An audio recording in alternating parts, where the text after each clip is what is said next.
മരിച്ചു കഴിഞ്ഞപ്പോൾ അഹരോന്റെ മരണസമയം ഓർത്ത് വിഷമിച്ച മോശയുടെ സങ്കീർത്തനം ഏതാ? 90-ാമത്തെ സങ്കീർത്തനം. എത്ര? 90-ാമത്തെ സങ്കീർത്തനം. അവിടെ അഹരോൻ മരിച്ച് മൺമറഞ്ഞു, തന്റെ ശുശ്രൂഷയുടെ ഒരു ഭാഗം തന്നിൽ നിന്ന് ഇല്ലാതായി പോയി എന്നുള്ള ബോധം വന്നപ്പോൾ മോശ തന്റെ ദൈവസന്നിധിയിൽ പ്രാർത്ഥിക്കുന്ന ഒരു ഭാഗമാണ് 90-ാമത്തെ സങ്കീർത്തനം. ഇത് മിക്കവാറും മരണ വീടുകളിലാണ് ഈ ഭാഗങ്ങൾ പ്രസംഗിക്കാറുള്ളത്. സഭയിലൊന്നും അധികം മരണത്തെക്കുറിച്ചും മരണപരമായ കാര്യങ്ങളെക്കുറിച്ചും മരണാനന്തര ജീവിതത്തെക്കുറിച്ചും ഒന്നും അധികം പ്രസംഗിക്കാറില്ല. മിക്കവാറും മരണ വീടുകളിലൊക്കെ ആയിരിക്കും ഈ കാര്യങ്ങൾ അവതരിപ്പിക്കുന്നത്. ഇവിടെ അഹരോനും മോശയുടെ കൂടെ ചേർത്ത് നിർത്തിയിട്ട് ഇവരെ രണ്ടുപേരെയും നിർത്തിയിട്ട് ദൈവം സംസാരിക്കുക. എന്താണെന്നറിയാമോ? രണ്ടാമത്തെ, ഈ മാസം നിങ്ങൾക്ക് മാസങ്ങളുടെ ആരംഭമായി ആണ്ടിൽ 1-ാം മാസം ആയിരിക്കണം. എന്റെ കൂടെ വരണേ. ഞാൻ ഉറങ്ങുന്നവരുടെ പേര് വിളിക്കത്തേ ഇല്ല ഈ വർഷം. ഞാൻ തീരുമാനിച്ച ഒരു കാര്യമാണ്. ഹല്ലേലൂയ. അടുത്തത് പറയുകയാണ്, നിങ്ങൾ ഇസ്രായേലിന്റെ സർവ്വസംഘത്തോടും പറയേണ്ടത് എന്തെന്നാൽ, കേട്ടോണേ, ഇസ്രായേലിന്റെ സർവ്വസംഘത്തോടും പറയേണ്ടത് എന്തെന്നാൽ ഇങ്ങനെയാണ്, ഈ മാസം 10-ാം തീയതി ഐശ്വര്യ കൂടെ വന്നേ, അതാത് കുടുംബത്തിന് ഒരു ആട്ടിൻകുട്ടി വീതം ഓരോരുത്തൻ ഓരോ ആട്ടിൻകുട്ടിയെ എടുക്കണം. ഹല്ലേലൂയ. അപ്പം എല്ലാവരും എന്ത് ചെയ്യാൻ പോവാ? ആടിനെ അറുത്ത് തിന്നാൻ പോവാ. ഒരു ഉത്സവം ആചരിക്കാൻ പോവാണെന്ന് വേണമെങ്കിൽ പറയാം. ഒരുവന് എത്ര ആട്ടിൻകുട്ടി? ഒരെണ്ണം. ഹല്ലേലൂയ. പക്ഷെ അവൻ അത് എന്ത് ചെയ്യണം? മുഴുവനും തിന്നണം. അവന് തിന്നാൻ വേണ്ടി ഇനി അവൻ ആരെയെങ്കിലും കൂടെ വിളിക്കണമെങ്കിൽ എന്ത് ചെയ്യാം? കൂടെ വിളിക്കാം. അയൽവക്കത്തുള്ളവരെ ചേർക്കണമെങ്കിൽ അവന് അയൽവക്കത്തുള്ളവരെ ചേർത്ത് ഈ ഭക്ഷണത്തിന്റെ ഒരു അംശം കൊടുക്കാൻ റെഡിയാക്കാം, താല്പര്യപ്പെടാം. എനിവേ, ഇവിടെ ദൈവം അഹരോനോടും മോശയോടും പറയുകയാണ്, നിങ്ങൾ സർവ്വ ഇസ്രായേൽ ജനത്തോടും പറഞ്ഞു കൊടുക്കണം, ഈ ഇനിയുള്ള സമയങ്ങൾ വിശുദ്ധമായ ചില സമയങ്ങളാണ്. നിങ്ങൾ എല്ലാവരും അറുക്കാനായിട്ട് ഓരോ ആട്ടിൻകുട്ടി എടുക്കണം. എത്രാം തീയതി എടുക്കണം? 10-ാം തീയതി എടുക്കണം. അങ്ങനെയല്ലേ പറഞ്ഞത്? 10-ാം തീയതി എടുക്കണം.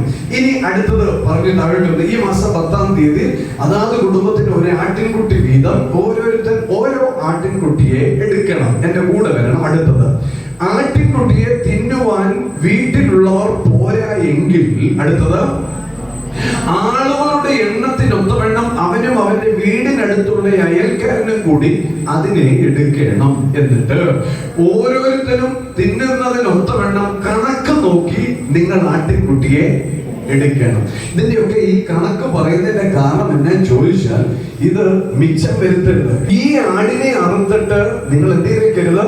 മിച്ചം വെക്കാനോ ഇത് അശുദ്ധമാക്കാനോ വലിച്ചെറിയാനോ ഇടയാകരുത്. ഈ കാര്യത്തിൽ നിങ്ങൾക്കൊരു കൃത്യത ഉണ്ടായിരിക്കണം. ഭക്ഷണത്തിന്റെ കാര്യത്തിൽ എന്തുണ്ടായിരിക്കണം? ഒരു കൃത്യത ഉണ്ടാകണം. വീട്ടിൽ ആഹാരങ്ങൾ ഉണ്ടാക്കുന്ന മാതാപിതാക്കളോട് പറയാം, ആഹാരത്തിന് വലിയ വില നമ്മൾ കൊടുത്തേ പറ്റത്തുള്ളൂ.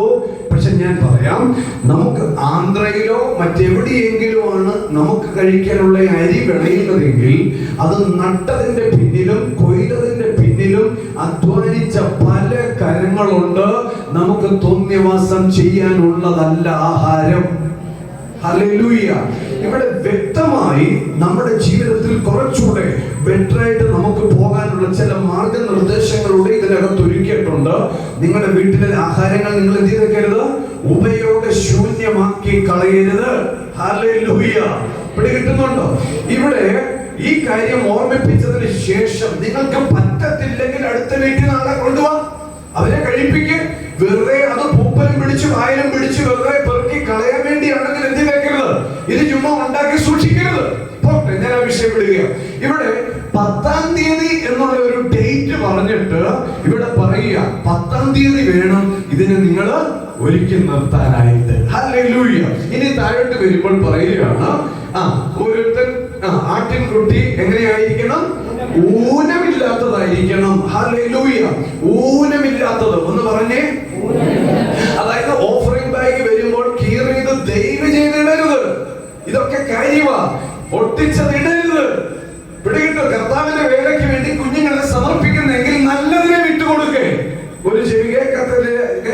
വയ്യാത്തതിനെയാണെങ്കിൽ, ഒരു കണ്ണ് കാണാൻ മേലാത്തതിനെയാണെങ്കിൽ, ഒരു കാലം കൊണ്ട് നടക്കാൻ വയ്യാത്തതിനെയാണെങ്കിൽ ആ സമർപ്പണത്തിന് എന്തർത്ഥമുണ്ട്? അങ്ങനെ ആയിരിക്കരുത്. ചെയ്യുവാണെങ്കിൽ എങ്ങനെ ചെയ്യണം? നല്ലത് ചെയ്യണം. പറഞ്ഞത് മനസ്സിലാകുന്നുണ്ടോ? ഹല്ലേലൂയ. ഊനമില്ലാത്തതിനെ ഒന്ന് ഉറക്കെ പറഞ്ഞേ, എല്ലാവരും പറഞ്ഞു ഊനമില്ലാത്തതിനെ.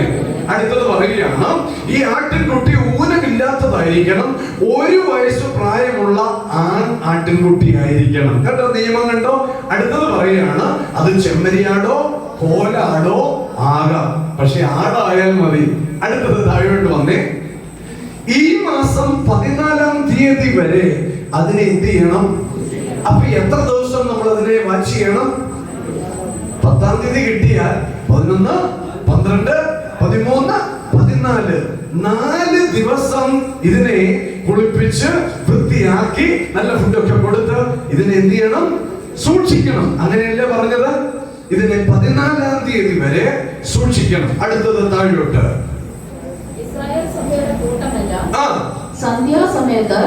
ഇസ്രായേൽ സഭയുടെ കൂട്ടമെല്ലാം സന്ധ്യാസമയത്ത് ഇതിനെ അറുക്കണം. ഹല്ലേലൂയ.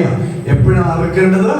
സന്ധ്യയാകുമ്പോൾ വേണം ഈ മൃഗത്തെ അറുക്കാനായിട്ട്. പിന്നെ താഴോട്ട് വരാം, അതിന്റെ രക്തം കുറെ എടുത്ത് തങ്ങൾ തിന്നുന്ന വീടുകളുടെ വാതിലിന്റെ കട്ടളക്കാൾ 2-ന്മേലും പുറപ്പടിമേലും പുരട്ടണം. ഇവിടെ പറയുന്ന ഒരു കാര്യം ഇതാണ്. അപ്പം 10-ാം തീയതി ഇതിനെ എടുക്കണം, 4 ദിവസം ഇതിനെ വളരെ നന്നായിട്ട് സൂക്ഷിക്കണം, 14-ാം തീയതി വരെ ഇതിനെ കാക്കണം. എന്നിട്ട് അടുത്ത ദിവസം വൈകുന്നേരം ഈ ആടിനെ എന്ത് ചെയ്യണം? അറുക്കണം. പറഞ്ഞ്, ഈ ആടിനെ അറുക്കണം. അടുത്തത് പറയുക, ഈ അറുത്ത ആട്ടിൻകുട്ടിയുടെ രക്തം നിങ്ങൾ ഒരു താലത്തിൽ എടുക്കണം. ഹല്ലേലൂയ.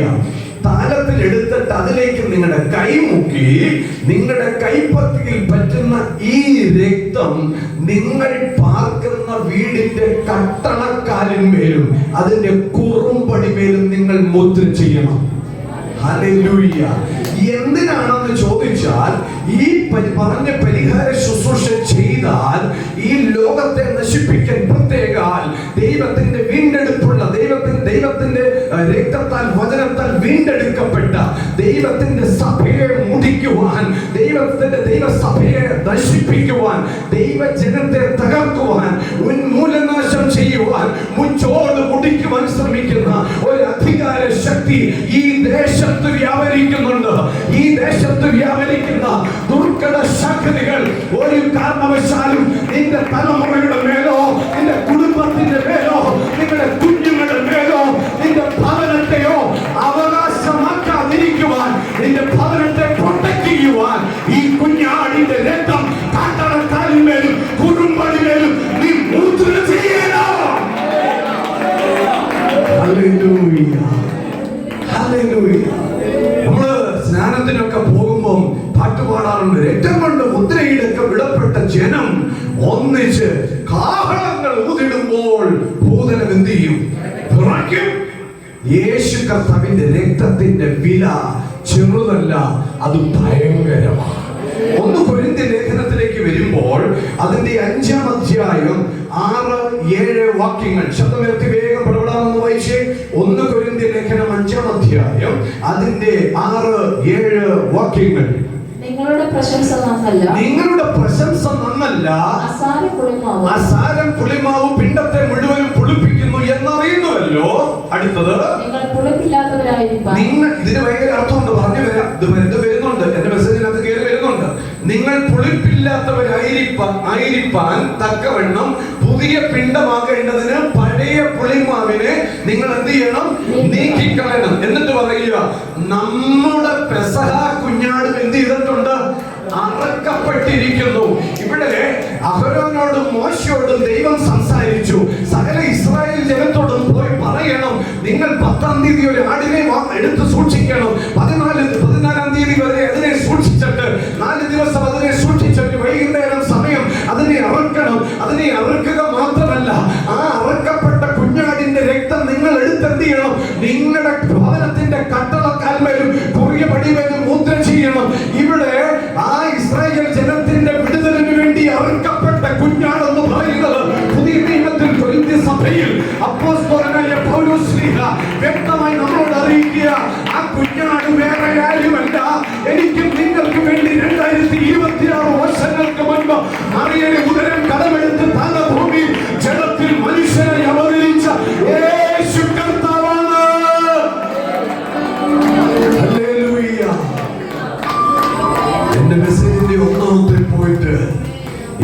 കർത്താവിന്റെ രക്തം കൊണ്ട് മുദ്രയിടപ്പെട്ടവരായി ജീവിക്കണം ഈ വർഷം.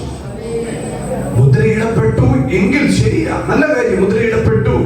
പക്ഷെ ദൈനംദിന ജീവിതത്തിൽ നമ്മൾ പറയണം, എന്നെ മുദ്രയിട്ടിരിക്കുന്നത് യേശു കർത്താവിന്റെ വിലയേറിയ രക്തമാണ്. ഹല്ലേലൂയ. പൊന്നുകൊണ്ടോ വെള്ളി കൊണ്ടോ ഒന്നുമല്ല എന്നെ മുദ്രയിട്ടിരിക്കുന്നത്.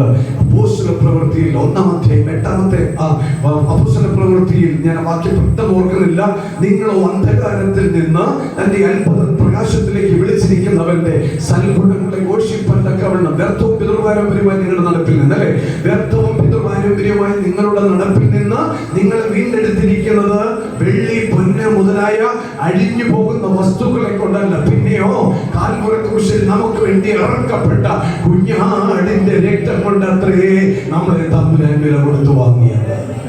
ഹല്ലേലൂയ. അപ്പൊ ഈ 2026 കയറിയ നമ്മുടെ ജീവിതത്തെ പൈശാചികനായവൻ ഒരു കാരണവശാലും തെന്നിപ്പിക്കാൻ ഇടയാകാതെ, അവൻ നമ്മളെ ഭയപ്പെടുത്താതിരിക്കുവാൻ, അവൻ നമ്മുടെ തല താഴ്ത്തുവാൻ ഇടയാകാതിരിക്കുവാൻ നമ്മുടെ കയ്യിൽ തന്നിരിക്കുന്ന ഒരു വലിയ മാർഗമാണ് ഈ കുഞ്ഞാടിന്റെ രക്തത്തിന്റെ മുദ്രയെ ദൈനംദിന ജീവിതത്തിൽ ഓർക്കണം. ഈ രക്തം കൊണ്ട് മുദ്രയിട്ട് നമ്മൾ നടക്കണം. ഹല്ലേലൂയ. എന്റെ വണ്ടി ഇടയ്ക്കൊക്കെ അവിടെ ഇവിടെയൊക്കെ മുട്ടാറും തട്ടാറും ഒക്കെ ഉണ്ട്. എന്നാലും ഞാൻ വൈകുന്നേരം സമയത്ത് എല്ലാ 10:30 ആകുമ്പോഴത്തേക്ക് വണ്ടിയിട്ടിരിക്കെ ചെന്ന് കാറൊക്കെ ഒതുക്കി കയറ്റിയിട്ട് സ്കൂട്ടറൊക്കെ എടുത്ത് മാറ്റി വെച്ചിട്ട് ഞാൻ പറയാം, കർത്താവേ, അങ്ങയുടെ രക്തം കൊണ്ട് ഞാൻ എൻ്റെ വാഹനത്തെ മുദ്രയിടുന്നു. സ്കൂട്ടറിൽ പോയി തൊട്ടിട്ട് ഞാൻ പറയും, എൻ്റെ സ്കൂട്ടറിനെ ഞാൻ യേശുവിന്റെ രക്തം കൊണ്ട് ഞാൻ മുദ്രയിടും. സജിത ഉറങ്ങി കിടക്കുകയാണെങ്കിലും ഉണർന്ന് കിടക്കുകയാണെങ്കിലും കിടക്കുന്ന സമയത്ത് ഞാൻ പോയി തലയിൽ തൊടും. ചോദിച്ചു, തലയിൽ പോയി തൊടും. കിച്ചു ഉറങ്ങി കിടക്കുകയാണെങ്കിൽ ഞാൻ അവന്റെ തലയിൽ പോയി തൊടും. എന്തിനാ? യേശുവിന്റെ രക്തം കൊണ്ട് മുദ്രയിടുന്നു. എന്നെ ഞാൻ ഏൽപ്പിച്ചിട്ട് ഞാൻ സ്വയം തലയിൽ വെച്ചിട്ട് പറയും, യേശുവിന്റെ രക്തം കൊണ്ട് മുദ്രയിടും. എന്റെ കയ്യിൽ വീട്ടിൽ കാണുന്നതെല്ലാം ഞാൻ യേശുവിന്റെ രക്തം കൊണ്ട് മുദ്രയിടും. കാരണം യേശുവിന്റെ രക്തമുദ്രയുടെ മുൻപിൽ ഈ ലോകത്തിലെ ഒരു ശക്തിക്കും എഴുന്നേൽക്കാൻ കഴിയത്തില്ല. അത്രമാത്രം പവറായി യേശുവിന്റെ രക്തത്തിന്റെ. നമ്മൾ 2026 കയറി, അല്ലേ? ഒരു പരാജയം എന്നുള്ളത് നമ്മുടെ മുമ്പിൽ വരാതിരിക്കാൻ നമ്മുടെ കയ്യിൽ ദൈവം തന്നിരിക്കുന്ന, അല്ലേ? ഇവിടെ ആരും വരാതിരിക്കാനായിട്ടാ ഈ പരിപാടി ചെയ്തത്. പറഞ്ഞു, സംഹാരകൻ, മരണം, സംഹാരകൻ കയറാതിരിക്കുവാൻ ഇസ്രായേൽ ജനത്തോട് പറയും, എന്ത് ചെയ്തോണം? ഈ കുഞ്ഞാടിന്റെ രക്തം കൊണ്ട് മുദ്ര ഇട്ടോണം. ഇടാൻ പറ്റുമോ? ഒരു പുതിയ തുടക്കത്തിലേക്കാണ് നമ്മളായിരിക്കുന്നത്. നമ്മുടെ ഈ പുതിയ തുടക്കത്തിൽ നാം എടുക്കുന്ന തീരുമാനം, ആത്മീക തീരുമാനം, അത് നമ്മുടെ ജീവിതത്തിൽ ഒരു അനുഗ്രഹമായി മാറും. ഹല്ലേലൂയ. ഇവിടെ 2-ാമത്തെ കാര്യം പറയുന്നത്, 10-ാം തീയതി ആടിനെ നിങ്ങൾ എന്ത് ചെയ്യണം? കളക്ട് ചെയ്യണം. എത്ര ദിവസം വരെ? 4 ദിവസം, 14-ാം തീയതി വരെ. ഇനി എന്റെ കൂടെ വരണം കേട്ടോ, എന്റെ കൂടെ വരണേ. ഈ 4 ദിവസം എന്ന് പറയുന്നത് ഇസ്രായേൽ ജനത്തെ അല്ലെങ്കിൽ ദൈവത്തിന്റെ മക്കളെ സംബന്ധിച്ച് ഒരുക്കത്തിന്റെ സമയമായിരിക്കും. ഹല്ലേലൂയ. ഏത് കാര്യത്തിനും എന്ത് വേണം? ഒരു ഒരുക്കം വേണം. ഒന്ന് പറഞ്ഞേ, ഒരു ഒരുക്കം വേണം. എന്നാലും ഒരുക്കമില്ലാതെ ഇന്നലെ ചെയ്ത ഒരു കാര്യം ഞാൻ പറയാം. ഇവിടെ YMCA YWCA ഒരു കരോൾ സർവീസ് ഇവിടെ പ്ലാൻ ചെയ്തു. ഞങ്ങൾക്ക് നേരത്തെ ഡേറ്റ് കിട്ടിയതാണ്. ഞങ്ങളുടെ നേരത്തെ ഡേറ്റ് കിട്ടിയത്, നമ്മുടെ ഗ്രേസ് ഫാമിലിയുടെ പേര് നേരത്തെ കൊടുത്തു. പക്ഷേ അവിടെ പോയി പാട്ട് പാടേണ്ട സമയം തലേദിവസം വൈകിട്ടാണ് ഓർത്തത്. എന്നാലും ഇവരെല്ലാവരോടും എന്ത് ചെയ്തെന്നറിയാമോ? പെട്ടെന്നൊരു ഗ്രൂപ്പായിട്ട്, സഹോദരിമാരെല്ലാവരും ഒരു ഗ്രൂപ്പായിട്ട് വാട്സപ്പിൽ കൂടി പാടേണ്ട പാട്ട് അങ്ങോട്ടും ഇങ്ങോട്ടും ഇട്ട് അതിനെ ഒന്ന് പാടി അതിനെ പ്രാക്ടീസ് ചെയ്ത് വൈകുന്നേരമായപ്പോൾ ഭയങ്കര ഓക്കെ ആയി. ഞാൻ ദൈവത്തിന് സ്തോത്രം ചെയ്യും. പെട്ടെന്നായിരുന്നാലും ആ പ്രോഗ്രാം ഇന്നലെ വൈകിട്ട് ഗ്രേസ് ഫാമിലിയുടെ പേര് ഒന്നുകൂടെ 10 പേര് അറിഞ്ഞെന്നുള്ളതാണ്. ഹല്ലേലൂയ. അതിനു വേണ്ടി തയ്യാറായി. ഇത് നമുക്ക് വേണ്ടിയായിരുന്നില്ല, ഇത് ആർക്ക് വേണ്ടിയായിരുന്നു? ദൈവസഭയ്ക്ക് വേണ്ടിയായിരുന്നു. ഏതായാലും സഹോദരിമാർ പെട്ടെന്ന് പനി ചുമയൊക്കെ ആയിരുന്നു. എല്ലാവരും ഓടി വന്നിട്ട് ചുമച്ചുകൊണ്ടൊക്കെയാണ് പാട്ട് പാടുന്നത്. എന്നാലും ആ സമയത്ത് അത് വളരെ മനോഹരമായി ദൈവം ചെയ്തു തന്നു. ദൈവത്തിന് ഞാൻ നന്ദി പറയുന്നു. പക്ഷെ ഇവിടെ ഒരു കാര്യം ചെയ്യുമ്പോൾ, ആത്മീയമായ ചില കാര്യങ്ങൾക്ക് നാം സ്റ്റെപ്പ് വെക്കുമ്പോൾ, നാം തയ്യാറാകുമ്പോൾ അതിനെന്തുണ്ടാകണം? ഒരു ഒരുക്കം ഉണ്ടാകണം. എന്ന് പറഞ്ഞേ, ആ ഒരുക്കം, നമ്മൾ അതിനകത്തൊരു തയ്യാറെടുപ്പ് നമ്മുടെ ജീവിതത്തിലുണ്ടെങ്കിൽ അത് നമ്മുടെ ജീവിതത്തിൽ വലിയ സക്സസ് ആയി മാറും. ഹല്ലേലൂയ. ഞാൻ ഇങ്ങനെ ഈ ബാധകളെ കുറിച്ച് ഇങ്ങനെ ചിന്തിച്ചപ്പോൾ, ബാധകളെ കുറിച്ച് ഞാൻ ഇരുന്ന് എൻ്റെ ബൈബിളിൽ കുറേ എക്സ്പ്ലനേഷൻ ഉണ്ട്. ഞാൻ ഇങ്ങനെ ഇരുന്ന് പഠിക്കുകയായിരുന്നു. പഠിച്ച സമയത്ത് എത്ര ബാധയാ ഫറവോന് കൊടുത്തത്? 10. ഒരെണ്ണം പറയാമോ? ജലം രക്തമായി, അടുത്തത് തവള, പിന്നെ പേര് നായിച്ച, പിന്നെന്താ കടിഞ്ഞൂൽ, അത് ലാസ്റ്റത്തെ സംഹാരം, കടിഞ്ഞൂൽ സംഹാരം. Very good. അടുത്തത് വെട്ടുക്കിളി, പിന്നെ പറഞ്ഞു. ഈ 10 ബാധയും കൽമഴ, ഈ 10 ബാധയുടെയും പിന്നിൽ ഒരു സ്ത്രീ ദൈവം വ്യാപരിക്കുന്നുണ്ട്. ഹല്ലേലൂയ. കണ്ടോ? ഓരോ ഇപ്പൊ പേരെന്ന് പറയുന്നത് മിസ്രൈമിലെ ഒരു ദൈവമാണ്. നമ്മളൊന്നും പേരിനെ ആരാധിക്കുന്നവരുണ്ടോ? അപ്പൊ അവര് പ്രാമുഖ്യം കൊടുക്കുന്നതിനെയാണ് ദൈവം അവരുടെ മുൻപിലേക്ക് അയച്ച് അവരെ അസ്വസ്ഥപ്പെടുത്തിയത്. കേട്ടോ? അതിന്റെ ഹിസ്റ്ററി വേണമെങ്കിൽ പിന്നീട് ഞാൻ ഇതിന്റെ കോപ്പി എടുത്ത് ഞാൻ അയച്ചു തരാം വേണ്ടിയൊക്കെ. അപ്പൊ ഓരോ ബാധകളും ആ ദേശത്തിലെ ദേവന്മാരും ദേവതമാരുമായിരുന്നു, കൂടുതലും സ്ത്രീ ദൈവങ്ങളായിരുന്നു. അപ്പം അതിനെ തന്നെ എടുത്ത് ദൈവം എന്ത് ചെയ്തു? ആ മിസ്രൈമരുടെ മുമ്പിൽ ഇട്ടിട്ട് അവരെ അസ്വസ്ഥപ്പെടുത്തി. എന്ന് പറഞ്ഞാൽ നിങ്ങൾ ആരാധിച്ചുകൊണ്ടിരിക്കുന്നത് നിങ്ങൾക്ക് തന്നെ എന്താ? ഒരു ശാപമാണ്, ഒരു ദോഷമാണെന്ന് അവരെ ദൈവം പഠിപ്പിക്കുകയായിരുന്നു. ഹല്ലേലൂയ. അങ്ങനെ അപ്പം ഇതിന്റെ പിന്നിൽ നമ്മൾ അവസാനം വായിച്ചു 12ാമത്തെ വാക്യത്തിൽ പറഞ്ഞു, ഞാൻ യഹോവ ആകുന്നു എന്ന് പറഞ്ഞാണ് നിർത്തുന്നത്, അല്ലേ? അപ്പൊ ഇതെല്ലാം ദൈവം വരുത്തിയപ്പോഴും ദൈവം ആരാ? ദൈവം തന്നെ. ദൈവത്തിന് ഒരു മാറ്റവും അവിടെ വന്നിട്ടില്ല. ഹല്ലേലൂയ. ചരിത്രം അവിടെ നിൽക്കട്ടെ. രണ്ടാമത്തെ പോയിന്റ്, നമുക്ക് എന്തുണ്ടായിരിക്കണം? ഒരു ഒരുക്കം ഉണ്ടായിരിക്കണം. ഒന്ന്, യേശു കർത്താവിന്റെ രക്തത്തിൽ അല്ലെങ്കിൽ കുഞ്ഞാടിന്റെ രക്തത്തിൽ നാം ആശ്രയിക്കണം. 2, നമുക്കെല്ലാവർക്കും ഒരു ഒരുക്കം ഉണ്ടായിരിക്കണം. ഞായറാഴ്ച രാവിലെ 9:30 ആകുമ്പോഴാണ് ചിന്തിക്കുന്നത്, അയ്യോ ഇന്ന് പള്ളിയിൽ പോകാനല്ലേ? നോ, അങ്ങനെ ചിന്തിക്കരുത്. എപ്പോ ചിന്തിക്കണം? ശനിയാഴ്ച തന്നെ നമ്മള് അതിനു വേണ്ടി ഒരുങ്ങണം. ഞായറാഴ്ച രാവിലെ ഞങ്ങളുടെയൊക്കെ വീട്ടിൽ ഞാൻ കണ്ടിട്ടുണ്ട്, രാവിലെ 9:30 ആകുമ്പോഴത്തേക്ക് ഓടുക, ഏതെടുക്കണം, ഏതിടണം, ഏത് തേക്കണം, അങ്ങോട്ടും ഇങ്ങോട്ടും. അങ്ങനെ തന്നെ 2 മണിക്കൂർ അവിടെ പോയി കിട്ടും. ഹല്ലേലൂയ. നമ്മള് നമ്മുടെ ജീവിതത്തിൽ, ആത്മീയ ജീവിതത്തിൽ എപ്പോഴും നമുക്കൊരു ഒരുക്കം ഉണ്ടായിരിക്കണം. നമ്മൾ ജോലി ചെയ്യാൻ പോകുന്ന സ്ഥാപനത്തിൽ ഒരു പഞ്ച്വലുണ്ട്, അല്ലേ? ഒരു കൃത്യതയുണ്ട്. പ്രത്യേകിച്ച് പഞ്ചിങ് ഒക്കെ ആണെങ്കിൽ അവിടെ നമ്മൾ ഇപ്പൊ 10 മണിക്ക് പ്രവേശിക്കേണ്ട ഒരാളാണെങ്കിൽ 10 മണി കഴിഞ്ഞിട്ട് ഒരു മിനിറ്റൂടെ കഴിഞ്ഞിട്ട് നമ്മൾ പഞ്ച് ചെയ്യാൻ പോയാൽ അവിടെ അവർ അക്സെപ്റ്റ് ചെയ്യത്തില്ല. വേണമെങ്കിൽ ജോലി ചെയ്യാം, പക്ഷെ അന്നത്തെ സാലറി എന്താ കണ്ട. അപ്പൊ നമ്മൾ എന്ത് ചെയ്യും? അല്ലെ, അങ്ങനെയല്ലേ മോൻ ജോലി ചെയ്യുന്നിടത്ത് പഞ്ചിങ്, അവിടെ പഞ്ചിങ് ചെയ്യാം. എന്നോട് കഴിഞ്ഞ ദിവസം പറഞ്ഞു, അതുകൊണ്ട് കഴിഞ്ഞ ദിവസം പട്ടി കുറുകെ ചാടി വീണു, ആശുപത്രിയിൽ എടുത്തോണ്ട് പോയി. എന്തിനാ പട്ടി കുറുകെ ചാടിയത്? പട്ടിയുടെ വഴിക്ക് പോയി, പക്ഷെ എത്രയും വേഗം ജോലി ചെയ്യുന്ന കയറുക എന്നുള്ള ലക്ഷ്യത്തോട് ഇച്ചിരി താമസിച്ചു പോയി. അന്ന് വളരെ ഫാസ്റ്റ് ആയിട്ട് ഓടുകയാണ്. കാരണം ആ ടൈം കഴിഞ്ഞാൽ പിന്നെ അന്ന് ജോലി ചെയ്യാൻ സാലറി കിട്ടത്തില്ല, അത് പഞ്ച് ചെയ്യപ്പെടണം, അതിനുവേണ്ടി ഓടുക. പക്ഷെ ഇതുപോലെ തന്നെ ആത്മീയ ജീവിതത്തിൽ നമ്മൾ എന്തായിരിക്കണം? പഞ്ച്വലായിരിക്കണം. ഒന്ന് പറഞ്ഞേ, പഞ്ച്വലായിരിക്കണം. ഒരു ഫ്ലൈറ്റ് കയറാനായിട്ട് നമുക്ക് ഷാർപ്പ് 10 മണിക്ക്, ഇപ്പൊ നമ്മള് ഇവിടെ ഇന്ത്യയിൽ എവിടെയെങ്കിലും യാത്ര ചെയ്യാനാണെങ്കിൽ 1 മണിക്കൂർ മുമ്പ് എയർപോർട്ടിൽ ചെന്ന് കയറിയാൽ മതി, അല്ലെ? 1 മണിക്കൂർ മുൻപ്. ഇനി അല്ല, വിദേശ രാജ്യങ്ങളിലേക്കാണെങ്കിൽ 3 മണിക്കൂർ മുൻപേ നമ്മൾ റിപ്പോർട്ട് ചെയ്യണം. അപ്പൊ ഇന്ത്യയിലാണെങ്കിൽ 1 മണിക്കൂർ മുമ്പ് നമ്മൾ റിപ്പോർട്ട് ചെയ്യണമെങ്കിൽ 1.5 മണിക്കൂർ മുമ്പേ പോയി റിപ്പോർട്ട് ചെയ്യും, അല്ലേ? നമുക്ക് അടവ് എവിടെ പറ്റത്തുള്ളൂ? കേൾക്കത്തില്ല. ദൈവസഭയിലെ പറ്റത്തുള്ളൂ, അല്ലേ? ഓക്കെ, ദൈവം ഇണ്ടാതിരിക്കുന്നു, ഓർത്തിയ ദൈവത്തെ സ്തുതിക്കുന്നു. നല്ല ദൈവത്തിന് നന്ദി. ഇവിടെ നമുക്ക് എപ്പോഴും എന്തുണ്ടാകണം? ഒരുക്കം. ഒന്ന് പറഞ്ഞേ, ഒരുക്കം. 2 പേരോടൊന്ന് പറയാമോ? അപ്പൊ ഇനിയെങ്കിലും ഓർക്കണം, നമ്മൾ 2026 കയറി 25 കിടന്ന് കളിച്ചതുപോലെ കളിക്കരുത്. ദൈവം തന്ന ആയുസ്സിനും ആരോഗ്യത്തിനും ഒക്കെ നന്ദി പറയുക. ഈ വർഷം തമ്പുരാൻ അങ്ങ് കൊണ്ടുപോയിക്കട്ടെ, ഒരു കുഴപ്പവുമില്ല.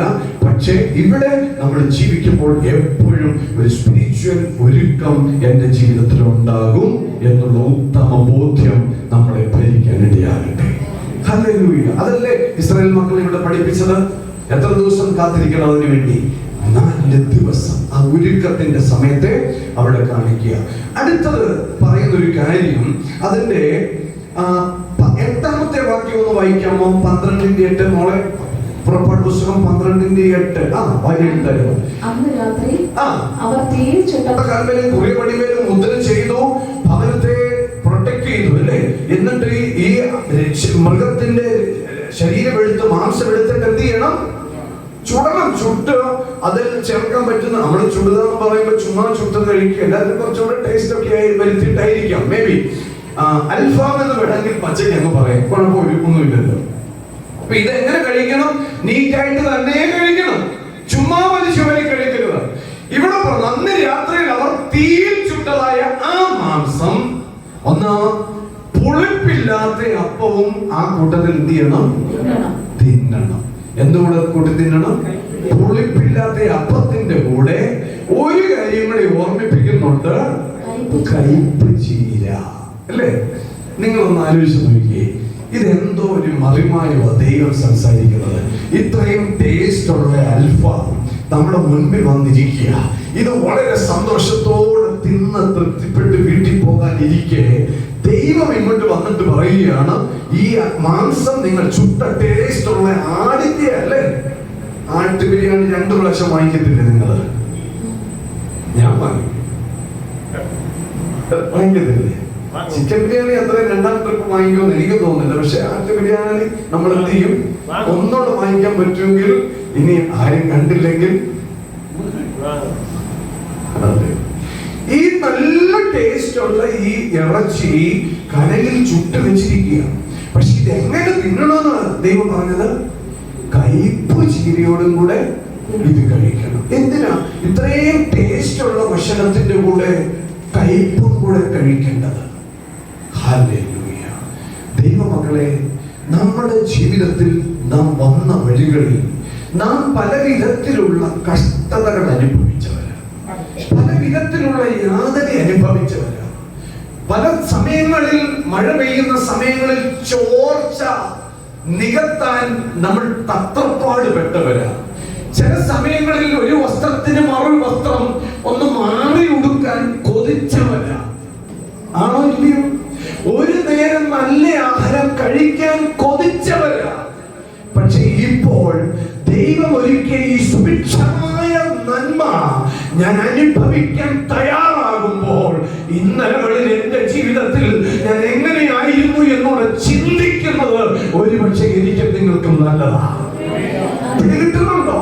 കയ്പിന്റെ അനുഭവങ്ങൾ ഇന്നലെ നമ്മളെ തലോടിയ, ഇന്നലെ നമ്മുടെ മുൻപിൽ വന്ന പരാധീനതകളും, ഇന്നലെ നമ്മുടെ മുമ്പിൽ വന്ന കയ്പിന്റെ അനുഭവങ്ങളും, ഇന്നലെ നമ്മുടെ മുൻപിൽ വന്ന തിക്താനുഭവങ്ങളും, പുതിയ അനുഭവത്തിലേക്ക് പ്രവേശിക്കുന്ന എന്റെ ദൈവ മക്കളെ, നമ്മളൊന്ന് ചിന്തിക്കുന്നത് നല്ലതാ. 2025 പരിപാടിയല്ല 2026 ചെയ്യാൻ പോകുന്നത്. ഇന്നലെ വന്ന കഷ്ടങ്ങൾ ഇനി വരത്തില്ല, ഇന്നലെ വന്ന പ്രയാസങ്ങൾ ഇനി വരത്തില്ല. ഒരുപക്ഷെ പുതിയ ചില അനുഭവങ്ങളായിരിക്കും നമ്മുടെ മുൻപിൽ നമ്മളെ തേടിയെത്തിയിരിക്കുന്നത്. കുഴപ്പമില്ല കേട്ടോ. പക്ഷേ ഒന്നോർക്കണം, നമ്മുടെ ജീവിതത്തിൽ ദൈവം ചെയ്ത ഓരോ നന്മകളെയും ഓർത്ത്, ഓരോ ഉപകാരങ്ങളെയും ഓർത്ത് ദൈവത്തിന് നന്ദി പറയുന്നവരെ തീരുവാൻ ഞാൻ നിങ്ങളും ദൈവത്തിന്റെ സന്നിധിയിൽ തയ്യാറാകണം. നമ്മുടെ ജീവിതത്തിലെ കഷ്ടതകളെയും നമ്മൾ എന്ത് ചെയ്യണം? ഓർക്കണം. ഒരാളോടൊന്ന് പറഞ്ഞു കൊടുത്തേ, കഷ്ടത. ചിലർക്ക് പഴയ കാര്യങ്ങൾ പറയുന്നത് വലിയ ഡിമാൻഡ് കുറവാണ്. എന്താ കുറവാ? ആരോട് പറഞ്ഞു? ഞങ്ങളുടെ മാസ്റ്റർ എപ്പോഴും പണ്ടത്തെ കാര്യം പറയും. ഞാൻ പറയും, എന്റെ പണ്ടത്തെ കാര്യം ഞാൻ ഈ സ്റ്റേജിൽ അവസരം കിട്ടിയിട്ടുണ്ട്, ഞാൻ പറയും. അതിനെന്താ? കാരണം എന്റെ കർത്താവ് വലിയവൻ എന്റെ ജീവിതത്തിൽ പിടികിട്ടിയോ? അപ്പൊ നമ്മുടെ ജീവിതത്തിലെ അനുഭവങ്ങളിൽ നമ്മൾ എന്ത് ചെയ്യണം? നമ്മുടെ ഇന്നലകളിലെ കഷ്ടതകളെ ഓർക്കുന്നത് എപ്പോഴും നല്ലതാണ്. 3, നമ്മുടെ കഷ്ടതകളെ നാം ഓർക്കണം. അടുത്തത് ഈ 8ാം വാക്യത്തിൽ തന്നെ അതിനു മുൻപ്, ഈ കയ്പ് ചീരയ്ക്ക് മുൻപ് ഒരു കാര്യം കൂടെ ഓർമ്മിപ്പിക്കുന്നുണ്ട്. എന്തായിരിക്കും പറയുന്നത്? പുളിപ്പില്ലാത്ത അപ്പം. പറഞ്ഞേ, പുളിപ്പില്ലാത്ത അപ്പം. എന്തായിരിക്കും പുളിപ്പില്ലാത്ത അപ്പം? പുളിപ്പ്.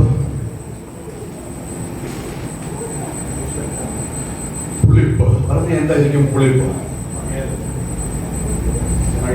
പഴയതാണ്.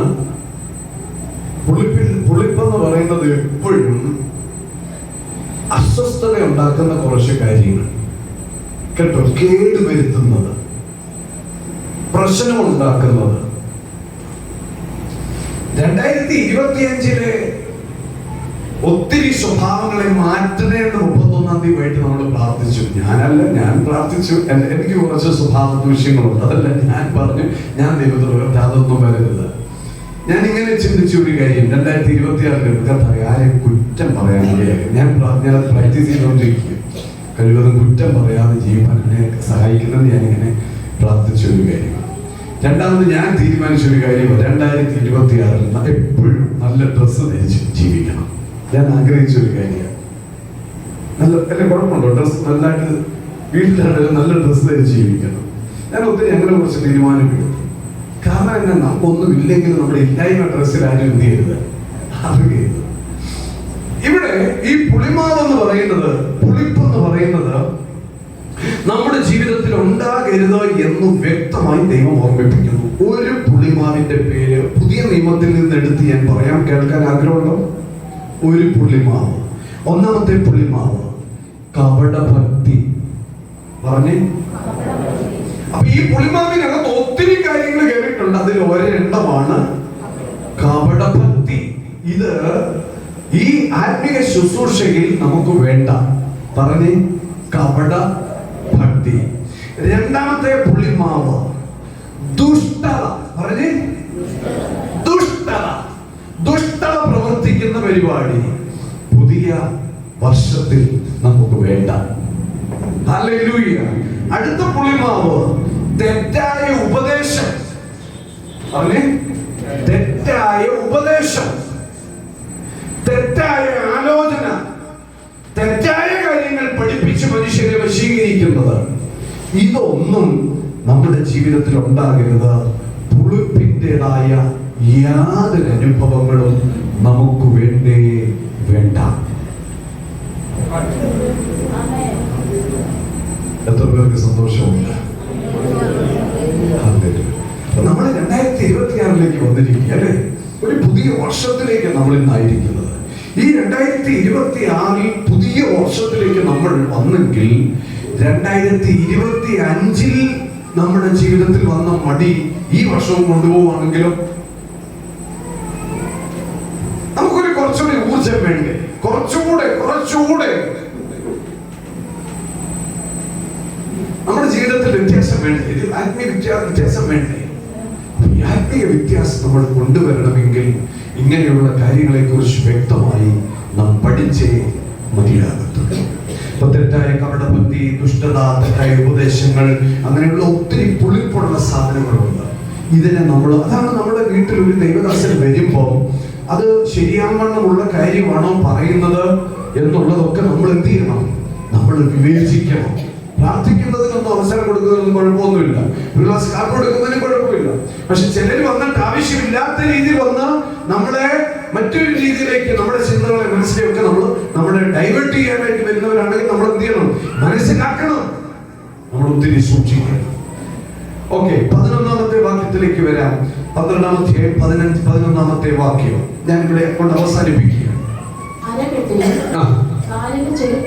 ഇവിടെ അടുത്ത കാര്യം പറയാ, ഈ ശുശ്രൂഷ. അപ്പം ദൈവം പറഞ്ഞ, യഹോവയായ ദൈവം പറഞ്ഞു കൊടുത്ത ആ ശുശ്രൂഷ ഇസ്രായേൽ മക്കൾ ഇവിടെ ചെയ്യാൻ പോവുകയാണ്. ഇവര് ചെയ്യുമ്പോൾ അത് എങ്ങനെയായിരിക്കണം? അരകെട്ടിയും, രണ്ട് കാലിന് ചെരിപ്പിട്ടും കയ്യിൽ വടി പിടിച്ചും കൊണ്ട് നിങ്ങൾ എന്ത് ചെയ്യണം? അതെന്തിനാ ഇത് തിന്നുമ്പോ ഇങ്ങനെയൊക്കെ കാര്യങ്ങൾ ചെയ്യുന്നത്?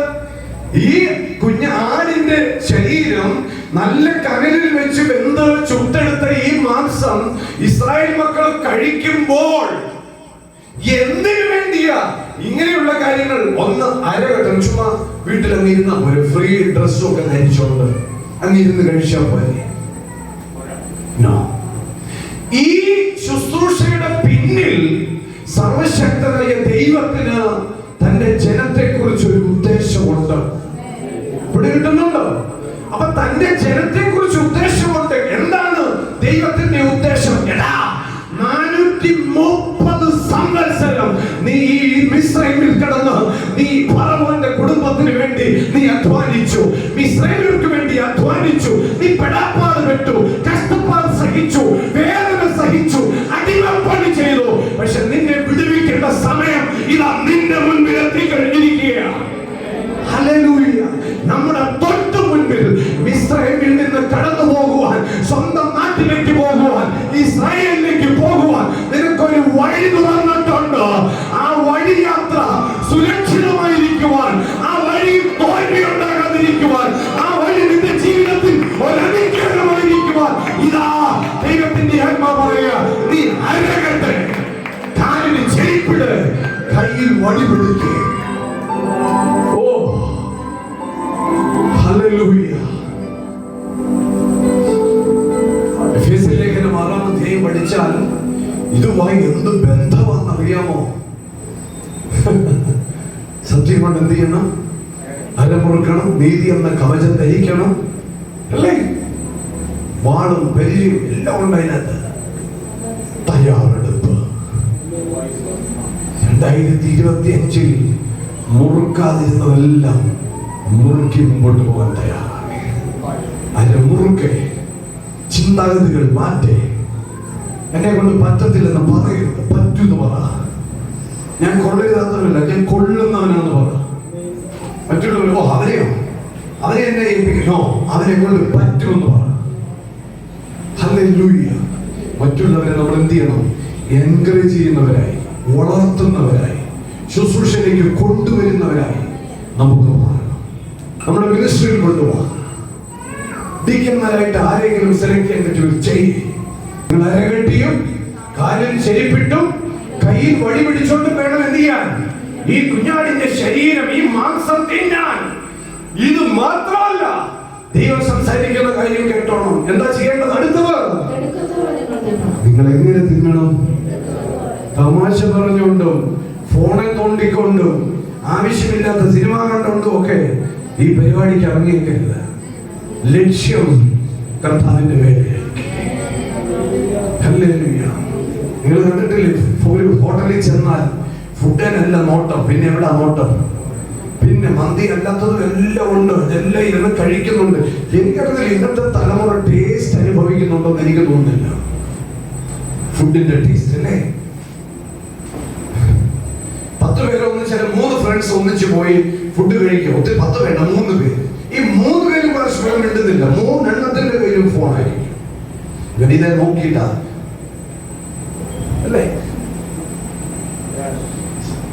ഇവിടെ അതൊന്നും അല്ല ഇവിടുത്തെ ഉദ്ദേശം. കേട്ടോ, ഞാൻ പറഞ്ഞതേ ഉള്ളൂ. ഈ ഉദ്ദേശം എന്താ? നിങ്ങൾ എങ്ങനെ തിന്നണം? തിടുക്കത്തോടെ. പറഞ്ഞേ, എന്തിനാ തിടുക്കത്തോടെ?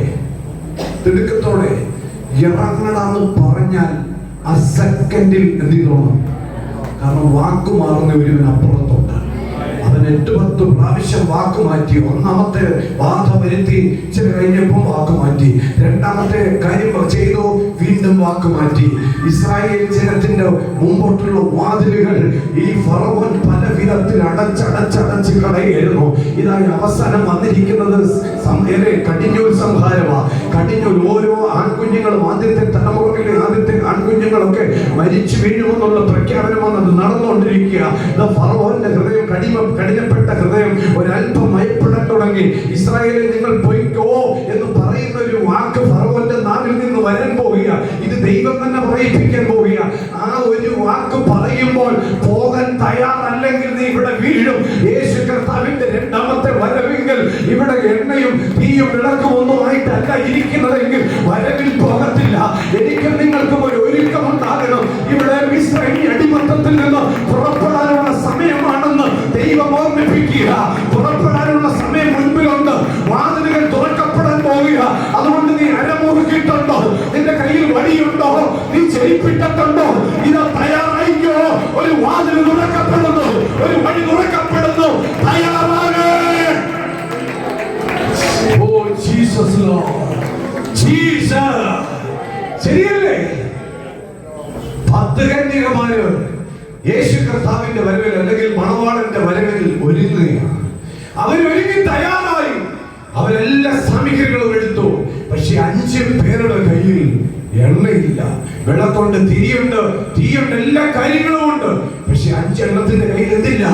എണ്ണയില്ല. മണവാളൻ പ്രത്യക്ഷപ്പെട്ടു, 5 പേര് എടുക്കപ്പെട്ടു. 5 എണ്ണം കിടന്ന് ഓടുകയാണ്, നെട്ടോട്ടം ഓടുകയാണ് അല്ലേ?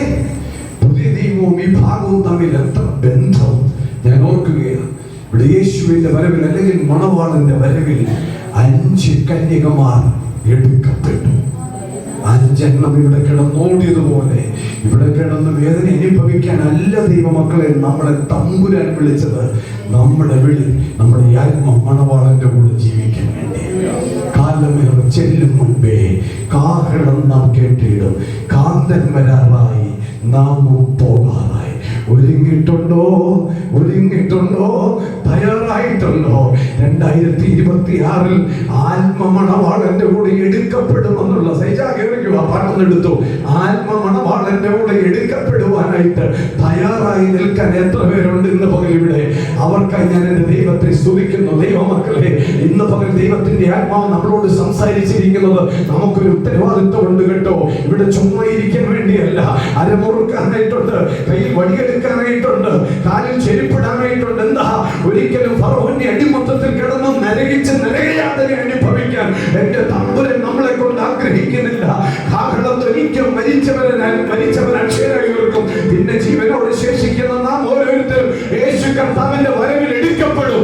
ആ വരവിൽ ഒരുക്കമുള്ളവരായി ഈ ഭൂമിയിൽ ജീവിപ്പാൻ സ്വർഗത്തിലെ ദൈവം നമ്മളെ സഹായിക്കട്ടെ. കാലമേറെ ഇല്ലല്ലോ കാഹളം നാം കേട്ടിടാൻ, കാലമേറെ ഇല്ലല്ലോ കാഹളം നാം കേട്ടിടാൻ. കാന്തൻ വരാറായി നാമും പോകാറായി. ഓ കാന്തൻ വരാറായി നാമും പോകാറായി. യേശുവിന്റെ നാമത്തിൽ വിടുതൽ നമുക്കുണ്ട്. സാത്താനോട് എതിർത്തിടാം ദൈവജനമേ, ഇനി തോൽവിയില്ല, ജയം നമുക്കവകാശമേ. യേശുവിന്റെ നാമത്തിൽ വിടുതൽ നമുക്കുണ്ട്. സാത്താനോട് എതിർത്തിടാം ദൈവജനമേ, ഇനി തോൽവിയില്ല, ജയം നമുക്കവകാശമേ. കാലമേറെ ഇല്ലല്ലോ കാഹളം നാം കേട്ടിടാൻ, കാലമേറെ ഇല്ലല്ലോ കാഹളം നാം കേട്ടിടാൻ. കാന്തൻ വരാറായി നാമും പോകാറായി. ഓ കാന്തൻ വരാറായി നാമും പോകാറായി. ആത്മവേദത്താൽ നാം കോട്ടകൾ തകർത്തിടാം. രോഗം ദുഃഖം മാറിടും യേശുനാമത്തിൽ. ഇനി ഭീതിയില്ല, ജയം നമുക്കവകാശമേ. ആത്മവേദത്താൽ നാം കോട്ടകൾ തകർത്തിടാം. രോഗം ദുഃഖം മാറിടും യേശുനാമത്തിൽ. ഇനി ഭീതിയില്ല, ജയം നമുക്കവകാശമേ. കാലമേറെ ഇല്ലല്ലോ കാഹളം നാം കേട്ടിടാൻ, കാലമേറെ ഇല്ലല്ലോ കാഹളം നാം കേട്ടിടാൻ. കാന്തൻ വരാറായി നാമും പോകാറായി. കാന്തൻ വരാറായി നാമും പോകാറായി. ശ്രാവണത്തെ തകർത്തിടും യേശുവിന്റെ നാമത്തിൽ. ഭൂതങ്ങൾ വിട്ടോടിടും യേശുനാമത്തിൽ. ഇനി ശോഭയില്ല, ജയം നമുക്കവകാശമേ. ശ്രാവണങ്ങൾ തകർത്തിടും യേശുവിന്റെ നാമത്തിൽ. ഭൂതങ്ങൾ വിട്ടോടിടും യേശുനാമത്തിൽ. ഇനി ശോഭയില്ല, ജയം നമുക്കവകാശമേ. കാലമേറെ ഇല്ലല്ലോ കാഹളം നാം കേട്ടിടാൻ, കാലമേറെ ഇല്ലല്ലോ കാഹളം നാം കേട്ടിടാൻ. കാന്തൻ വരാറായി നാമും പോകാറായി. ഓ കാന്തൻ വരാറായി നാമും പോകാറായി. കാന്തൻ വരാറായി നാമും പോകാറായി. കാന്തൻ വരാറായി നാമും പോകാറായി. ഹല്ലേലൂയ. നമ്മൾ യേശു കർത്താവിന്റെ രക്തത്തിൽ ആശ്രയിക്കുക. നമുക്കൊരു ഒരുക്കം ജീവിതത്തെ ഓർക്കണം, കഷ്ടതയെ ഓർക്കണം. പുളിപ്പ് ഉണ്ടാകരുത്, തിടുക്കമുണ്ടായിരിക്കണം. മുമ്പോട്ട് പോകാൻ ഒരു തയ്യാറെടുപ്പ്. തെസ്സലോനിക്ക ലേഖനത്തിൽ കർത്താവ് ഇങ്ങനെ പറയുന്നു, പൗലോസിന്റെ വരികൾ, കർത്താവ് തൻ ഗംഭീരനാദത്തോടും പ്രധാന ദൂതന്റെ ശബ്ദത്തോടും ദൈവത്തിന്റെ കാഹളത്തോടും കൂടെ യേശു കർത്താവ് സ്വർഗത്തിൽ നിന്നിറങ്ങി വരും. ക്രിസ്തുവിൽ മരിച്ചവർ മുൻപേ ഉയർത്തേണ്ടി, പിന്നെ ജീവനോട് ശേഷിക്കുന്ന നാം ഓരോരുത്തരും യേശു കർത്താവിന്റെ വരവിൽ അവനെ എതിരേൽപ്പാൻ വാനമേഘത്തിൽ എടുക്കപ്പെടുകയും ചെയ്യും. ഈ നല്ല അനുഭവം നമ്മുടെ മുൻപിൽ കാത്തിരിക്കുകയാണ്. അപ്പോൾ തന്നെ ഈ അനുഭവത്തിന് വേണ്ടി കാത്തിരിക്കുന്ന ദൈവമക്കളോട് ദൈവം സംസാരിക്കുക, ഞാൻ വരുന്നത് വരെയും എന്റെ ഓർമ്മയ്ക്കായി എന്റെ ശരീരവും എന്റെ രക്തവും സംബന്ധിച്ച് നിങ്ങൾ കൂട്ടായ്മ ആചരിക്കാം. 1 കൊരിന്ത്യർ ലേഖനം 11-ാം അധ്യായം 23 മുതലുള്ള വേദഭാഗം നമ്മെ ഓർമ്മിപ്പിക്കുന്നു, ഞാൻ കർത്താവിൽ നിന്ന് പ്രാപിക്കുകയും കർത്താവ് എനിക്ക് ഏൽപ്പിക്കുകയും ചെയ്തത് എന്തെന്നാൽ, കർത്താവ് യേശുവിനെ കാണിച്ചു കൊടുത്ത രാത്രിയിൽ അവൻ അപ്പമെടുത്ത് സ്തോത്രം ചൊല്ലി നുറുക്കി, ഇത് എന്റെ ശരീരം, എന്റെ ഓർമ്മയ്ക്കായി ജീവിതം പറഞ്ഞു. അവിടുന്ന് തന്നെ അത്താഴം കഴിഞ്ഞ ശേഷം അവൻ പാനപാത്രം എടുത്തു, ഈ പാനപാത്രം എന്റെ രക്തത്തിൽ പുതിയ നിയമമാണ്, ഇത് കുടിക്കുമ്പോഴൊക്കെയും നിങ്ങൾ എന്റെ ഓർമ്മയ്ക്കായി ചെയ്യുക. അങ്ങനെ നിങ്ങൾ ഈ അപ്പം തിന്നുകയും പാനപാത്രത്തിൽ നിന്ന് കുടിക്കുകയും ചെയ്യുമ്പോഴൊക്കെയും കർത്താവ് വരുവോളം ഇത് അവന്റെ മരണത്തെ ഓർമ്മിപ്പിക്കുന്നു. അതുകൊണ്ട് അയോഗ്യമായി, അതുകൊണ്ട് ഉറക്കെ പറഞ്ഞു, അയോഗ്യമായി, അതുകൊണ്ട് അയോഗ്യമായി ഈ അപ്പം തിന്നുകയോ കർത്താവിന്റെ പാനപാത്രം കുടിക്കുകയോ ചെയ്യുന്നവനെല്ലാം കർത്താവിന്റെ ശരീരം സംബന്ധിച്ച് കുറ്റക്കാരനാണ്. മനുഷ്യൻ തന്നെ താൻ ശോധന ചെയ്തിട്ട് വേണം ഈ അപ്പം തിന്നുകയും പാനപാത്രത്തിൽ നിന്ന് കുടിക്കുകയും ചെയ്യുവാൻ. തിന്നുകയും കുടിക്കുകയും ചെയ്യുന്നവൻ ശരീരത്തെ വിവേചിക്കാഞ്ഞാൽ തനിക്ക് ശിക്ഷാവിധി തിന്നുകയും കുടിക്കുകയും ചെയ്യും. ഇത് ഹേതുവായി നിങ്ങളിൽ പലരും ബലഹീനരും രോഗികളുമാകും. നമുക്ക് ഒന്നിച്ച് ദൈവസന്നിധിയിൽ എഴുന്നേറ്റ് നിൽക്കാം. ഒരു പാട്ടിന്റെ ചില ചരണങ്ങൾ വേഗം ഒന്ന് പാടി, 2 വരികൾ പാടി കർത്താവിനെ നമുക്കൊന്ന് മഹത്വപ്പെടുത്താം. ദൈവമക്കളെ, നമുക്ക് ഒന്നിച്ച് യേശു കർത്താവിന്റെ രക്തത്തിലുള്ള ആശ്രയം, ആ ജീവിതത്തിലെ ആത്മീയ ഒരുക്കം, പഴയ കാര്യങ്ങളെ ഓർത്ത് നടത്തിയ വിധങ്ങൾക്ക് നന്ദി പറയുവാൻ, ഒളിപ്പില്ലാത്തൊരു ജീവിതം നയിക്കുവാൻ, തിടുക്കത്തോടെ മുമ്പോട്ട് പോകുവാൻ, ദൈവരാജ്യത്തെ നോക്കി പോകുവാൻ ദൈവത്തിന്റെ ആത്മാവ് നമ്മളെ എല്ലാവരെയും സഹായിക്കുവാൻ നമുക്ക് ഒന്നിച്ച് സമയത്ത് പ്രാർത്ഥിക്കാം. നമ്മെ തന്നെ ഒന്ന് സമർപ്പിക്കാം. നമ്മുടെ കുറവുകളെ ഒന്ന് നികത്തുവാൻ ഏൽപ്പിച്ചു കൊടുക്കാം. നമ്മുടെ ജീവിതത്തിലെ തെറ്റുകുറ്റങ്ങൾക്ക് ക്ഷമ പറയാം. പുതിയ വർഷത്തിൽ ഇങ്ങനെ ഒരു അനുഭവം കൂടെ ദൈവം തന്നെങ്കിൽ ആ അനുഭവങ്ങളെ ഏറ്റവും മഹനീയ അനുഭവമാക്കി മാറ്റുവാൻ നമുക്കൊന്ന് സമർപ്പിക്കാം. ഈ പ്രാഗൽഭ്യം നമ്മുടെ ജീവിതത്തിൽ തന്ന ദൈവത്തിന് നന്ദി പറയാൻ ദൈവത്തെ മഹത്വപ്പെടുത്താം.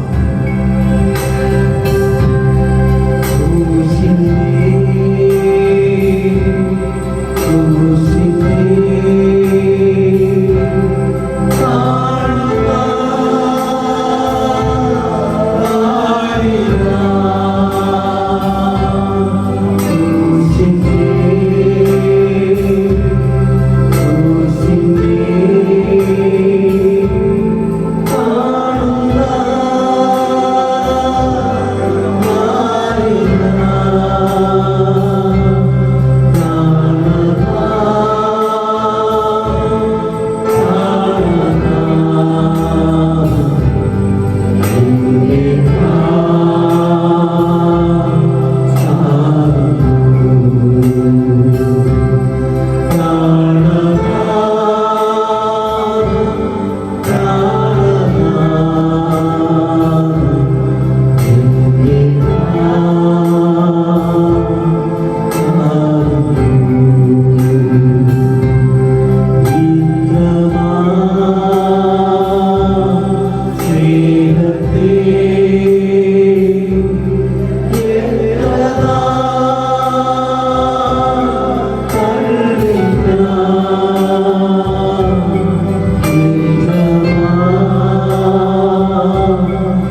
ഞങ്ങളെ വാഴ്ത്തി അനുഗ്രഹിച്ച് ഞങ്ങൾക്ക് തന്നതിനായി സ്തോത്രം. ഇതിന്റെ പിന്നിൽ കർത്താവിന്റെ കരം ചലിച്ചതിനായിട്ട് ഞങ്ങൾ നന്ദി പറയുന്നു. ഞങ്ങൾ ഒന്നിച്ച് ഭക്ഷിച്ച് പാനം ചെയ്യുമ്പോൾ കൂടുതലായി ദൈവത്തെ അറിയുവാൻ, രുചിക്കുവാൻ, ദൈവത്തെ മനസ്സിലാക്കുവാൻ, തെറ്റിനോട് നോ പറയുവാൻ, നമ്മളുടെ ആത്മീയ ജീവിതത്തിൽ തീഷ്ണതയുള്ളവരായി ഓടുവാനൊക്കെ ഈ ശുശ്രൂഷ ഞങ്ങളെ ഉപയോഗിക്കണമെന്ന് ഞങ്ങൾ പ്രാർത്ഥിക്കുന്നു. ദൈവത്തിന്റെ സകല നന്മകൾക്കും ഉപകാരങ്ങൾക്കും ഒക്കെ സ്തോത്രം. മഹത്വം മുഴുവൻ ഞങ്ങൾ കർത്താവിന് കയറ്റുന്നു.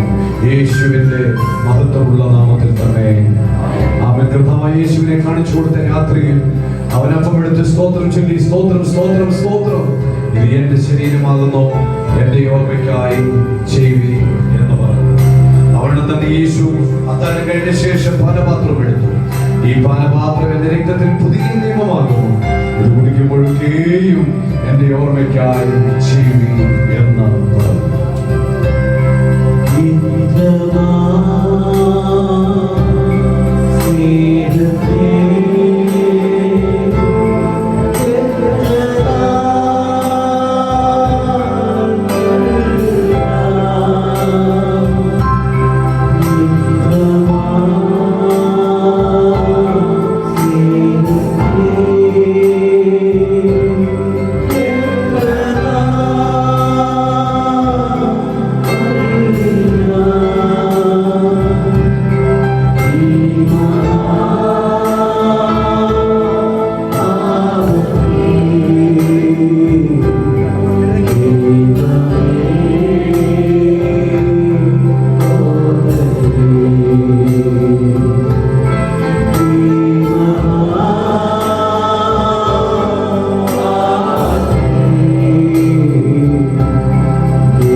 അനുഗ്രഹിക്കപ്പെട്ട നല്ലൊരു ശുശ്രൂഷയും കൂടെ കർത്താവ് നമുക്ക് തന്നു. കർത്താവ് നമ്മളെ അനുഗ്രഹിക്കട്ടെ. നമ്മെ എല്ലാവരെയും കാൽവരി ക്രൂശിലെ രക്തം കൊണ്ട് തമ്പുരാൻ മുദ്രയിട്ട് ദൈവരാജ്യത്തിന് വേണ്ടി ഒരുക്കിയതോർത്ത് ഞാൻ ദൈവത്തെ മഹത്വപ്പെടുത്തുന്നു. പരിശുദ്ധാത്മാവിനാൽ അച്ചാരവിട്ട് മുദ്രയിട്ട് നമ്മളെ സൂക്ഷിക്കുന്ന, കരുതുന്ന ദൈവത്തിന് നമുക്ക് നന്ദി പറയാം. അല്ലേ? നമ്മെ നന്നായി അറിയുന്ന, നമ്മളെ നന്നായി പുലർത്തുന്ന, നമ്മളെ നന്നായി മനസ്സിലാക്കുന്ന ഒരു നല്ല ദൈവം നമ്മുടെ കൂടെ ഉള്ളതുകൊണ്ട് ഞാൻ ദൈവത്തെ മഹത്വപ്പെടുത്തുന്നു. അതെല്ലാവരെയും കർത്താവ് ധാരാളമായി അനുഗ്രഹിക്കട്ടെ. പ്രാർത്ഥിക്കാം. അടുത്ത് നിൽക്കുന്ന സഹോദരങ്ങളോ ഭാര്യയാണെങ്കിലും കുഴപ്പമില്ല, ഒന്ന് തോളൊന്ന് കൈയിട്ടൊന്ന് പിടിക്കാം. പിതാവേ, ഞങ്ങൾ ഒന്നിച്ച് പരസ്പരം എല്ലാവരെയും ഞങ്ങൾ അനുഗ്രഹിക്കുക. ഞാൻ യേശുവിൻ്റെ നാമത്തിൽ ഈ കുടുംബങ്ങളെ അനുഗ്രഹിക്കുക. ഗ്രേസ് ഫാമിലി ഒരു അനുഗ്രഹമായിരിക്കട്ടെ. ഈ കുടുംബങ്ങൾ ഒരു അനുഗ്രഹമായിരിക്കട്ടെ. കർത്താവേ, പലരും ശാരീരികമായ ബുദ്ധിമുട്ടിലും പ്രയാസത്തിലും ക്ഷീണത്തിലും ഒക്കെ ഇരിക്കുന്നവരുണ്ട്. പനിയുടെ അസ്വസ്ഥത, കഫകെട്ടും ഒക്കെ വീടുകളിൽ വിഷമിക്കുന്നവരും വിശ്രമിക്കുന്നവരുമുണ്ട്. അവരെയൊക്കെ ഞങ്ങൾ ഓർത്ത് പ്രാർത്ഥിക്കുന്നു കർത്താവേ. തങ്കമാമയെ പ്രത്യേകിച്ച് ഞങ്ങൾ ഓർത്ത് പ്രാർത്ഥിക്കുന്നു നാഥ. രാജേഷിനെ ഞങ്ങൾ ഈ സമയത്ത് ഓർക്കുന്ന കർത്താവേ, മകനെ ഒക്കെയും ദൈവം തൊടണമേ, എല്ലാവരെയും അവനെ സൗഖ്യമാക്കണമേ. ദൈവകരങ്ങളിലേക്ക് ഏൽപ്പിക്കുന്ന പ്രത്യേകിച്ച് ഇന്ന് വന്ന് വചനം കേട്ട് പ്രാർത്ഥിച്ച് ആരാധിച്ച് മടങ്ങുന്ന എല്ലാ പ്രിയപ്പെട്ടവരെയും കർത്താവിന്റെ കരങ്ങളിലേക്ക് ഏൽപ്പിച്ച് യേശുവിന്റെ രക്തം കൊണ്ട് മുദ്രയിട്ട് ദൂതന്മാരുടെ കാവലേൽപ്പിച്ച് പിതാവിന്റെയും പുത്രന്റെയും പരിശുദ്ധാത്മാവിന്റെയും നാമത്തിൽ സകലരെയും ഞങ്ങൾ അനുഗ്രഹിച്ച് അവകാശം പറഞ്ഞ് ഞങ്ങൾ പ്രാർത്ഥിക്കുന്നു. സ്വർഗ പ്രാർത്ഥന കേട്ട് എല്ലാവരും അനുഗ്രഹിച്ചതായി സ്തോത്രം. ഈ പുതുവർഷത്തിലെ ആദ്യ ഞായറാഴ്ച ഞങ്ങളുടെ ജീവിതത്തിൽ ഒരു അനുഗ്രഹത്തിന്റെ ദിവസമാക്കി ദൈവം മാറ്റിയല്ലോ. ഇനിയുള്ള മുമ്പോട്ടുള്ള കാലങ്ങൾ, സമയങ്ങളൊക്കെ കർത്താവേ, ഞങ്ങളുടെ രാജ്യത്തെ നോക്കി പാർത്ത് ജീവിപ്പാൻ ഞങ്ങളെ എല്ലാവരെയും അവിടുന്ന് സഹായിക്കണമേ. കർത്താവിന്റെ കരങ്ങളിലേക്ക് ഏൽപ്പിച്ച് സമർപ്പിച്ച് ഞങ്ങൾ പ്രാർത്ഥിക്കുന്നു. മാനവ അങ്ങയ്ക്ക്, മഹത്വം അങ്ങയ്ക്ക്, പുകഴ്ചയും ബഹുമാനം എല്ലാം പ്രിയ ദൈവത്തിനും മാത്രം ഞങ്ങൾ ഈ സമയം കരയേറ്റുന്നു. യേശു ക്രിസ്തുവിൻ നാമത്തിൽ തന്നെ ആമേൻ.